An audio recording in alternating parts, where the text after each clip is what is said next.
সালামুন আলাইকুম। ভাই ও বোনেরা, আমি যখন আমার ভিডিওতে সালামুন আলাইকুম বলি তখন আমার কমেন্ট বক্সে রীতিমতো মানুষ কনফিউজড হয়ে যায়। এমনকি কেউ কেউ তো আমাকে কারেকশন দিতে আসে, ভাই সালামটা ভুল বলেছেন, এটা আসসালামু আলাইকুম হবে। কেউ বলে আপনি তো দেখি সালামটা ঠিক মতো দিতে পারেন না, আবার ইসলাম নিয়ে কথা বলতে আসছেন। আসলেই কি তাই? আমি কি সালাম দিতে পারি না? আমি কেনই বা সালামুন আলাইকুম বলি? আজ আমি আপনাদের সেটা দেখাবো, যেটা শোনার পর আপনারা নিজেদেরকেই প্রশ্ন করতে বাধ্য হবেন, আমরা আসলে কোন ইসলাম ফলো করছি? আমরা কি আসলে কোরআন মানি, নাকি হুজুরদের বানানো আর সমাজের মুখস্থ করা একটা প্রথা মানি? আপনি জানলে হয়তো চমকে উঠবেন। পুরো কোরআন আপনি প্রথম থেকে শেষ পর্যন্ত যদি স্ক্যান করেন, আপনি হুবহু আসসালামু আলাইকুম শব্দটা একবারও পাবেন না। স্বয়ং সর্বশক্তিমান আল্লাহ কোরআনে নবীকে যে শব্দ দিয়ে সালাম দিতে নির্দেশ দিয়েছেন, আপনারা না জেনেই সেই শব্দটাকে ভুল বা বিদাত বলে ট্রোল করছেন। আপনারা কোরআনের ডিরেক্ট ডায়লগটাকেই অস্বীকার করছেন। ভাই ও বোনেরা, আজ কোনো ইমোশন নয়, কোনো অন্ধপ্রথা নয়, আজ একদম কোরআনের রুট কোড আর আরবি ব্যাকরণের সার্জারি করে আমি আপনাদের দেখাবো আসসালামু আলাইকুম কোথা থেকে আসলো আর স্বয়ং আল্লাহর নির্দেশ দেওয়া আসল সালামের নিয়মটা কি। প্রথমেই কোরআন খুলুন, সূরা আল আনামের 54 নম্বর আয়াতে যান। আপনারা সেই আয়াতে গেলে আপনারা দেখতে পারবেন আল্লাহ তাআলা সেখানে বলতেছেন, আমার আয়াতে বিশ্বাসী লোকেরা যখন তোমার কাছে আসে তখন তাদেরকে বলো তোমাদের প্রতি সালাম। আপনারা যদি এই সালামের আরবিটুকু দেখেন, আপনারা চমকে ওঠার মতো দেখতে পারবেন যে এখানে বলা হয়েছে সালামুন আলাইকুম। অর্থাৎ চিন্তা করে দেখেন, আল্লাহ বলতেছেন যখন ইমানদাররা অর্থাৎ আল্লাহর প্রতি যারা ঈমান এনেছে তারা যখন তোমার সামনে বা তোমার কাছে আসে তখন তাদেরকে বলো সালামুন আলাইকুম। চিন্তা করে দেখুন, এই আয়াতের একটা মাত্র শব্দ ফাকুল বা তুমি বলো, এর দিকে খুব গভীরভাবে মনোযোগ দিন। আল্লাহ এখানে কোনো অপশন দেননি। আল্লাহ বলেননি যে তুমি তাদের শান্তি কামনা করো। আল্লাহ সরাসরি এক্সাক্ট ডায়লগ বা স্পেসিফিক শব্দগুচ্ছ প্রম্পট করে দিয়েছেন। আল্লাহ তার নবীকে ডিরেক্ট হুকুম দিচ্ছেন, তারা এলে তুমি তাদের মুখে উচ্চারণ করে বলবে সালামুন আলাইকুম। একটু লজিক দিয়ে ভাবুন, যে শব্দটা স্বয়ং আল্লাহ সিলেক্ট করে দিয়েছেন, যে বাক্যটা আল্লাহ নিজে তার নবীকে উচ্চারণ করতে নির্দেশ দিচ্ছেন, আমাদের সমাজের 99% মানুষ আজ সেই সালামের নিয়ম জানেই না বললে চলে। সারাটা জীবন পার হয়ে গেছে, আজও শুনে উনি হয়তো কোনোদিন। বরং আমাদের মতো কারো মুখে শুনে তারা বলতেছে এটা নাকি ভুল। তারা বলছে সালামুন আলাইকুম নাকি কোনো সালামি না। এর চেয়ে বড় কগনিটিভ ব্লাইন্ডনেস বা অজ্ঞতা আর কি হতে পারে? আপনি যখন সালামুন আলাইকুম বলাকে ভুল বলছেন, তখন আপনি আপনার অজান্তেই স্বয়ং আল্লাহর শেখানো নির্দেশনাকে ভুল বলতেছেন। অনেকে হয়তো ভাবছেন এটা মনে হয় কোরআনের একটাই আয়াত যেখানে এই শব্দটা এসেছে। না, কোরআনে আল্লাহ যখনই অনন্ত, সীমাহীন এবং শর্তহীন শান্তির কথা বলেছেন, যখনই ফেরেশতারা কথা বলেছে, যখনই নবীরা কথা বলেছেন, সর্বত্র এই সালামুন ফর্মটাই ব্যবহার করা হয়েছে। আপনারা যদি সূরা আল আরাফের 46 নম্বর আয়াতে যান, সেখানে আল্লাহ তাআলা বলতেছেন, আর তাদের মধ্যে থাকবে পর্দা এবং আরাফের উপরে কিছু লোক থাকবে যারা প্রত্যেককে তাদের চিহ্ন দ্বারা চিনবে, আর তারা জান্নাতের অধিবাসীদেরকে ডাকবে যে তোমাদের উপর সালাম। তারা এখনো তাতে প্রবেশ করেনি, তবে তারা আশা করবে। আপনারা যদি এই আয়াতের আরবিটুকু দেখেন, আপনারা এখানেও দেখতে পারবেন সালামুন আলাইকুম, অর্থাৎ ফেরেশতারা তাদেরকে বলবে সালামুন আলাইকুম। এরপর আপনারা যদি সূরা আল রদের 24 নম্বর আয়াতে যান, সেখানেও দেখতে পারবেন শান্তি তোমাদের উপর, কারণ তোমরা সবর করেছ, আর আখিরাতের এই পরিণাম কতই না উত্তম। এখানেও যদি আপনারা আরবিটা খেয়াল করেন, দেখবেন এখানেও বলা হচ্ছে সালামুন আলাইকুম। আপনারা যদি আরো রেফারেন্স চান, চলুন একে একে অনেকগুলো রেফারেন্স আপনাদেরকে দিই। সূরা জুমারের 73 নম্বর আয়াতে আল্লাহ তাআলা বলছেন, আর যারা তাদের রবকে ভয় করেছে তাদেরকে দলে দলে জান্নাতের দিকে নিয়ে যাওয়া হবে। অবশেষে তারা যখন সেখানে এসে পৌঁছাবে এবং এর দরজাসমূহ খুলে দেওয়া হবে, তখন জান্নাতের রক্ষীরা তাদেরকে বলবে তোমাদের প্রতি সালাম। আপনারা যদি এখানেও আরবিটা দেখেন, দেখতে পারবেন সালামুন আলাইকুম। চিন্তা করে দেখুন। এমনকি সূরা নাহলের 32 নম্বর আয়াতে আল্লাহ তাআলা বলতেছেন, ফেরেশতারা যাদের মৃত্যু ঘটায় উত্তম অবস্থায়, তারা বলে তোমাদের উপর সালাম। আপনি যদি এখানেও আরবিটা খেয়াল করুন, দেখতে পারবেন সালামুন আলাইকুম। তারপরে যদি সূরা আল কাসাসের 55 নম্বর আয়াতটি দেখেন, সেখানে দেখতে পারবেন, আর তারা যখন অনর্থক কথাবার্তা শোনে তখন তা থেকে বিমুখ হয় এবং বলে আমাদের আমল আমাদের জন্য আর তোমাদের আমল তোমাদের জন্য, তোমাদের প্রতি সালাম, আমরা অজ্ঞদের সাহচর্য চাই না। এই আয়াতও যদি আরবিটা দেখেন, তাও দেখতে পারবেন সালামুন আলাইকুম। এরপরও যদি সন্তুষ্ট না হন, সূরা মারিয়ামের 47 নম্বর আয়াতটি দেখুন, এখানে ইব্রাহিম আলাইহিস সালাম নিজে বলতেছেন যে সালামুন আলাইকা। তারপর সূরা ইয়াসিনের 58 নম্বর আয়াত, সেখানেও আপনারা দেখতে পারবেন অসীম দয়ালু রবের পক্ষ থেকে বলা হবে সালাম, অর্থাৎ সালামুন। তারপরে যদি সূরা আল কদরের 5 নম্বর আয়াতটি দেখেন, সেখানেও আপনারা দেখতে পারবেন শান্তিময় সেই রাত ফজরের সূচনা পর্যন্ত, সেখানেও আপনারা দেখতে পারবেন সালামুন। চিন্তা করে দেখুন, পবিত্র কুরআন জুড়ে এরকম শত শত আয়াতে সালামুন শব্দটি ব্যবহার হয়েছে। একটু ভেবে দেখুন ভাই, মৃত্যুর ফেরেশতা থেকে শুরু করে জান্নাতের পাহারাদার হযরত ইব্রাহিম আলাইহিস সালাম থেকে শুরু করে হযরত মুহাম্মদ সাল্লাল্লাহু আলাইহি সাল্লামের প্রতি আল্লাহর ডিরেক্ট নির্দেশ, এমনকি স্বয়ং সর্বশক্তিমান রবের পক্ষ থেকে জান্নাতীদের প্রতি চূড়ান্ত অভিবাদন, সবকিছুকে একটা সিঙ্গেল মাস্টার কোড দিয়ে লক করা হয়েছে। আর সেই কোডটা হলো সালামুন। যে শব্দ দিয়ে জান্নাতের দরজা খুলবে, যে শব্দ দিয়ে মৃত্যুর ফেরেশতা আত্মাকে বরণ করবে, আপনারা সেই শব্দটাকে কেউ শোনেনও নি, কেউ জানেনও না, আবার কেউ ভুল হিসেবে আখ্যা দিচ্ছেন। কোরআনের এই বিশাল ইউনিভার্সাল ডেটাবেস চোখের সামনে দেখার পর এখন আপনারাই নিজেদের বিবেককে প্রশ্ন করুন, যারা সালামুন আলাইকুম বলাকে বিদআত বা ভুল বলে ট্রোল করে, তারা আসলে ইসলামকে কতটা চেনে? তারা কি কোরআন ফলো করে, নাকি অন্ধভাবে শুধু একটা সিস্টেম ফলো করে? কোরআনের এতগুলো দলিল দেখার পর আপনাদের মাথায় এখন নিশ্চিতভাবে একটা বিশাল লজিক্যাল কনফ্লিক্ট বা সাইকোলজিক্যাল ধাক্কা লেগেছে। আপনারা ভাবছেন, ভাই পুরো কোরআনে যদি আল্লাহ শুধু সালামুনই বলে থাকেন, তাহলে ছোটবেলা থেকে যে আমরা আসসালামু আলাইকুম শিখে আসলাম, এটা আসলো কোথা থেকে? আর এটা কি তাহলে বাতিল হয়ে যাবে? চলুন এই দুইটা কনফিউশনের চিরস্থায়ী সমাধান করি। প্রথম প্রশ্ন হলো, আসসালামু আলাইকুম বাক্যটি কোথা থেকে আসলো? এটা আসলে কোনো মন গড়া শব্দ নয়। কোরআন নাজিল হওয়ার আগে থেকেই আরবে এবং কোরআন নাজিল হওয়ার পর নবীজি সাল্লাল্লাহু আলাইহি সাল্লাম ও সাহাবীদের দৈনন্দিন কথাবার্তায় অর্থাৎ হাদিসে আসসালামু আলাইকুম শব্দটির ব্যাপক প্রচলন ছিল। এটা ছিল তাদের কালচারাল এবং ট্রেডিশনাল অভিবাদন। কিন্তু যখনই কোরআনের ওহী নাজিল হতো, তখন স্বয়ং আল্লাহ তাআলা কোরআনে স্পেসিফিকভাবে সালামুন শব্দটি চয়ন করতেন বা করেছেন। আমি বেশি বলে ভিডিওটি বড় করতে চাই না, কারণ আপনারা সবাই জানেন হাদিসে আসসালামু আলাইকুম বলার নির্দেশনা আছে। আমি মাত্র একটি হাদিস দেখাচ্ছি রেফারেন্সের স্বার্থে। হাদিস সম্ভারের 3247 নম্বর হাদিসে বলা হচ্ছে, ইমরান ইবনে হুজবাইন রাদিয়াল্লাহু আনহু থেকে বর্ণিত, তিনি বলেন, একটি লোক নবী সাল্লাল্লাহু আলাইহি সাল্লামের নিকটে এসে এইভাবে সালাম করলো, অর্থাৎ আসসালামু আলাইকুম বলল, আর নবী সাল্লাল্লাহু আলাইহি সাল্লাম তার জবাব দিলেন। অতঃপর লোকটি বসে গেলে তিনি বললেন, ওর জন্য 10টি নেকি। তারপর দ্বিতীয় ব্যক্তি এসে আসসালামু আলাইকুম ওয়া রাহমাতুল্লাহ বলে সালাম পেশ করলো। নবী সাল্লাল্লাহু আলাইহি সাল্লাম তার সালামের উত্তর দিলেন এবং লোকটি বসলে তিনি বললেন, এর জন্য 20টি নেকি। তারপর আরেকজন এসে আসসালামু আলাইকুম ওয়া রাহমাতুল্লাহি ওয়া বারাকাতুহু বলে সালাম দিল, তিনি তার জবাব দিলেন। অতঃপর সে বসলে তিনি বললেন, ওর জন্য 30টি নেকি। দেখুন, অনেকেই বলতে পারেন যে এই হাদিসটিতে এই যে নেকির হিসাব করা হচ্ছে, আমিও সেটার সাথে একমত নই যে নেকির এভাবে হিসাব করা। তবে এখানে আসলে ফিলোসফিটা কি? এখানে আসলে আমি আপনাদের একটা আয়াত দেখাই, সূরা আল নিসার 86 নম্বর আয়াত। সূরা আল নিসার 86 নম্বর আয়াতে আল্লাহ তাআলা নির্দেশ দিচ্ছেন, আর যখন তোমাদেরকে সালাম দেওয়া হবে, তখন তোমরা তার চেয়ে উত্তম সালাম দেবে অথবা জবাবে তাই দেবে। নিশ্চয়ই আল্লাহ সব বিষয়ে পূর্ণ হিসাবকারী। চিন্তা করে দেখুন, এই আয়াতে আল্লাহ তাআলা ফ্লেক্সিবল করে দিয়েছেন। এই হাদিসটা মূলত সেই আয়াতেরই একটা প্রতিচ্ছবি। একজনের বদল আরেকজনের সালাম বেশি উত্তম হতে যাচ্ছিল এবং তাদের নেকির পরিমাণও বাড়তেছিল।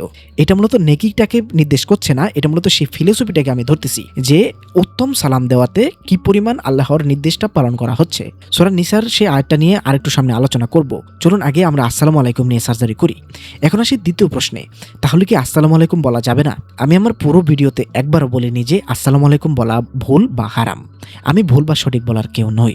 আসসালামু আলাইকুম বলাটা অত্যন্ত সুন্দর এবং হাদিস দ্বারা প্রমাণিত একটা শান্তির দোয়া। তবে আমি আমার মাথায় চলা কিছু লজিক আপনাদের দেখাবো, আপনারাই বিচার করবেন আদৌ কি করা উচিত আমাদের। আমার এই ভিডিও বানানোর মূল উদ্দেশ্য এটা প্রমাণ করা নয় যে আসসালামু আলাইকুম বলা ভুল। আমার উদ্দেশ্য হলো সমাজের এই অজ্ঞতাটাকে ভেঙে দেওয়া, যেখানে মানুষ ট্রেডিশনাল আসসালামু আলাইকুম বলাকে এত শক্ত করে ধরেছে যে তারা কোরআনের অরিজিনাল সালামুন আলাইকুম শুনলেই সেটাকে ভুল মনে করে। মূলত ভুল হলে আসসালামু আলাইকুম বলাটা ভুল হওয়ার কথা ছিল, কারণ এর অর্থ দাঁড়ায় তোমার উপর নির্দিষ্ট শান্তি বর্ষিত হোক। কিন্তু কোন শান্তি বা কি শান্তি বর্ষিত হোক তা না বলেই আপনি বলছেন নির্দিষ্ট শান্তি বর্ষিত হোক। কেমন শোনায় না এটা? এখন প্রশ্ন হলো, একদম জিরো বায়াস থেকে কোনো অন্ধত্ব ছাড়া যদি বিচার করি, তাহলে ব্যাকরণ অনুযায়ী কোনটা বলা উত্তম? চলুন আরবি গ্রামারের একদম মাইক্রো সার্জারি করি। আসসালামু এর শুরুতে একটা আল যুক্ত আছে, অর্থাৎ আলিফ এবং লাম যুক্ত আছে। আরবি ব্যাকরণে একে বলে মারিফা বা ডেফিনেট নাউন, অর্থাৎ নির্দিষ্ট বিশেষ্য। অর্থাৎ আসসালামু মানে হলো সেই নির্দিষ্ট শান্তি, কিন্তু সালামুন শব্দের শুরুতে কোনো আল নেই, অর্থাৎ আলিফ লাম নেই। এটা হলো নাকিরা বা ইনডেফিনেট নাউন, অর্থাৎ অনির্দিষ্ট বিশেষ্য। আরবি ভাষার নিয়ম হলো, যখন কোনো ভালো জিনিসকে নাকিরা বা অনির্দিষ্ট ফর্মে বলা হয়, তখন তার বিশালতা, গভীরতা এবং ব্যাপ্তি অসীম হয়ে যায়। তার মানে হলো সালামুন কোনো নির্দিষ্ট শান্তি নয়, এটি হলো সীমাহীন, শর্তহীন, অনন্ত এবং ব্রড স্পেকট্রামের একটা শান্তি। আর ঠিক এই কারণেই কোরআনে আল্লাহ যখনই অনন্ত শান্তির কথা বলেছেন, তিনি ব্যাকরণের সবচেয়ে বিশাল শব্দটাই অর্থাৎ সালামুন ব্যবহার করেছেন। তাই কোরআনের সোর্স কোড এবং ব্যাকরণের লজিক অনুযায়ী সালামুন আলাইকুম বলাই হলো আলটিমেট এবং সবচেয়ে উত্তম পদ্ধতি। এই আলোচনার ঠিক এই জায়গাটায় এসে একদল কট্টরপন্থী আছেন যারা নিজেদের অন্ধত্ব ঢাকতে সরাসরি আরবি ব্যাকরণকে ঢাল হিসেবে ব্যবহার করেন। তারা দুইটা মারাত্মক ফতোয়া দেন। এক, সালামুন আলাইকুম নাকি ব্যাকরণগতভাবে কাউকে সালাম জানানোর ক্ষেত্রে ভুল। দুই, আসসালামু আলাইকুম নাকি ব্যাকরণগতভাবে সালামুনের চেয়ে বেশি বর্ধিত, শক্তিশালী এবং উত্তম রূপ। চলুন, যদি তাদের এই কথা সত্য হয় তবে এখনই তা মেনে নেব, আর যদি মিথ্যা হয় তবে আজ আরবি ব্যাকরণ বা ইলমুল বালাগাতের এমন একটা লজিক্যাল চাবুক মারব যাতে এই ভ্রান্তির চিরস্থায়ী মৃত্যু হয়। প্রথম দাবিটি হলো সালামুন আলাইকুম বলে সালাম জানানোটা ব্যাকরণগতভাবে ভুল বা দুর্বল। ভাই, আপনি কি স্বয়ং সর্বশক্তিমান আল্লাহকে আরবি ব্যাকরণ শেখাতে আসছেন? আর সূরা আনামের 54 নম্বর আয়াতে, সূরা জুমারে 73 নম্বর আয়াতে আল্লাহ নিজে যে শব্দ ব্যবহার করেছেন আপনি সেটাকে বলছেন ভুল? আরবি ব্যাকরণের নাহু অনুযায়ী কোনো নির্দিষ্ট বিশেষ্য নাকিরা দিয়ে সাধারণত বাক্য শুরু হয় না, কিন্তু যখন সেই শব্দটি দোয়া বা শান্তি কামনার অর্থে ব্যবহৃত হয় তখন তা দিয়ে বাক্য শুরু করা 100% শুদ্ধ, এবং এটি একটি পূর্ণাঙ্গ জুমলা ইসমিয়া অর্থাৎ নমিনাল সেন্টেন্স। কোরআনের ব্যাকরণকে ভুল বলার আগে নিজেদের ইমানের ব্যাকরণটা একটু চেক করে নেবেন। দ্বিতীয় দাবিটি হলো আসসালামু নাকি সালামুনের চেয়ে বর্ধিত ও উত্তম। চলুন আরবি ভাষার সর্বোচ্চ অলঙ্কার শাস্ত্র বা ইলমুল বালাগাতের মাইক্রো সার্জারি করি। তারা দাবি করে আসসালামু এর শুরুতে আল আছে, তাই নির্দিষ্ট এবং বড়। কিন্তু বালাগাতের নিয়ম হলো সম্পূর্ণ ভিন্ন। যখন কোনো শব্দের শুরুতে আল যুক্ত হয় তখন সেটি নির্দিষ্ট বা লিমিটেড হয়ে যায়। অর্থাৎ আসসালামু মানে হলো একটা নির্দিষ্ট শান্তি যা আমাদের চেনা বা জানা। অন্যদিকে সালামুন হলো নাকিরা, ইনডেফিনাইট। বালাগাতের নিয়ম অনুযায়ী যখন কোনো ইতিবাচক শব্দকে নাকিরা ফর্মে ব্যবহার করা হয় তখন তা তাজিম বা বিশালতা এবং তাকসির বা অসীমতা প্রকাশ করে। অর্থাৎ সালামুন কোনো লিমিটেড বা নির্দিষ্ট শান্তি নয়, এটি হলো এমন এক সীমাহীন, অনন্ত এবং শর্তহীন শান্তি যার কোনো বাউন্ডারি নেই। এর সবচেয়ে বড় প্রমাণ স্বয়ং কুরআন। সূরা জারিয়াতের 25 নম্বর আয়াতে যখন ফেরেশতারা আসলো এবং ইব্রাহিম আলাইহিস সালামকে বলল সালামা, এই যে দেখেন লেখাই আছে যে সালামা, তখন ইব্রাহিম আলাইহিস সালাম উত্তরে বলল সালামুন, এই যে দেখেন সালামুন। সমস্ত মুফাসসির এবং ভাষাবিদরা একমত যে ফেরেশতাদের দেওয়া সালামের চেয়ে ইব্রাহিম আলাইহিস সালামের দেওয়া সালামুন ছিল বহু গুণে উত্তম। কারণ ফেরেশতারা যেটা বলেছিল সেটা ছিল একটা অস্থায়ী কাজ অর্থাৎ ভার্বাল সেন্টেন্স, আর ইব্রাহিম আলাইহিস সালাম যেটা বলেছিলেন সেটা হলো চিরস্থায়ী এবং সীমাহীন অর্থাৎ নমিনাল সেন্টেন্স। আর আগেও দেখালাম আল্লাহ সূরা নিসাতে 86 নম্বর আয়াতে বলেছেন কেউ সালাম দিলে তার চেয়ে উত্তম সালাম ফেরত দিতে অথবা তার মতো করে দিতে। ইব্রাহিম আলাইহিস সালাম ঠিক সেটাই করেছিলেন, অর্থাৎ সালামুন আলাইকুম বলেছিলেন। লজিক কিন্তু একদম ক্লিয়ার। আসসালামু আলাইকুম অত্যন্ত সুন্দর এবং শুদ্ধ একটি দোয়া, কিন্তু যখন আপনি ব্যাকরণ আর কোরআনের রেফারেন্স দিয়ে মাপবেন তখন সালামুন আলাইকুমই হলো বিশাল, অসীম এবং সবচেয়ে উত্তম রূপ। সুতরাং যারা কোরআনের শব্দকে ছোট করে ট্রেডিশনাল শব্দকে সুপিরিয়র প্রমাণ করার জন্য ফতোয়া দেন তারা মূলত ধর্মের নামে নিজেদের ভাষাগত অজ্ঞতাকে প্রচার করছেন।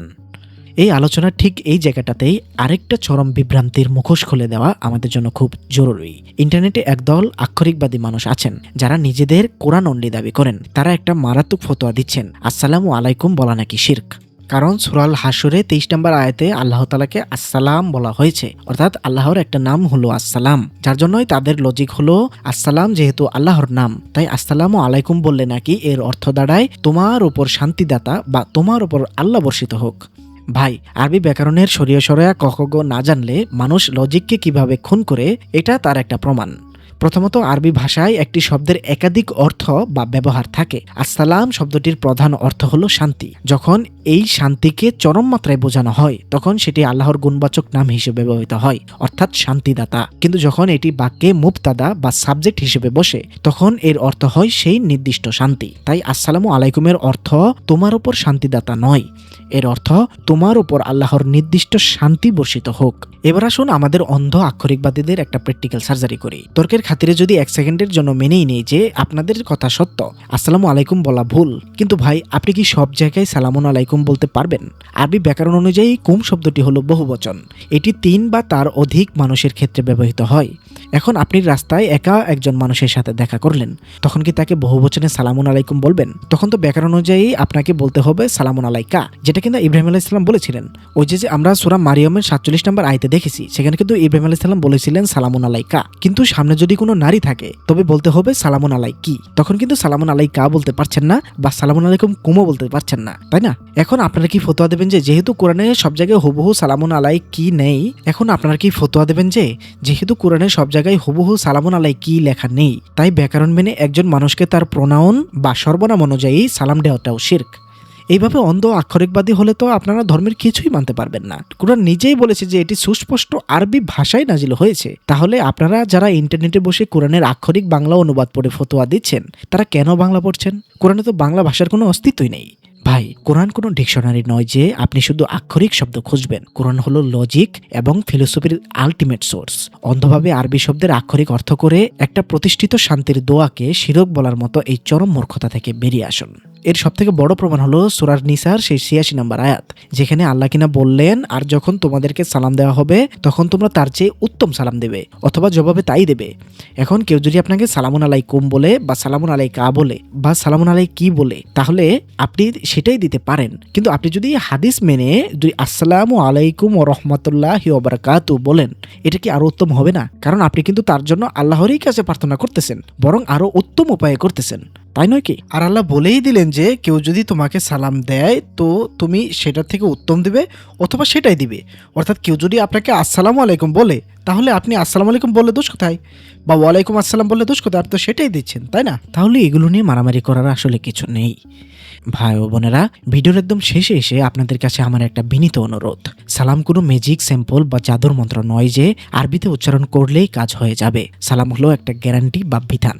আপনি যখন কাউকে সালাম দেন, তার মানে আপনি তাকে গ্যারান্টি দিচ্ছেন, ভাই আমার হাত এবং মুখ থেকে তোমার জীবন ও সম্মান 100% নিরাপদ। আপনি মুখে আসসালামু বললেন বা সালামুন বললেন, কিন্তু একটু পরেই সেই মানুষের নামে গীবত করলেন বা তার ক্ষতি করলেন, তাহলে আপনার ওই সালামের কোনো মূল্য স্রষ্টার কাছে নেই।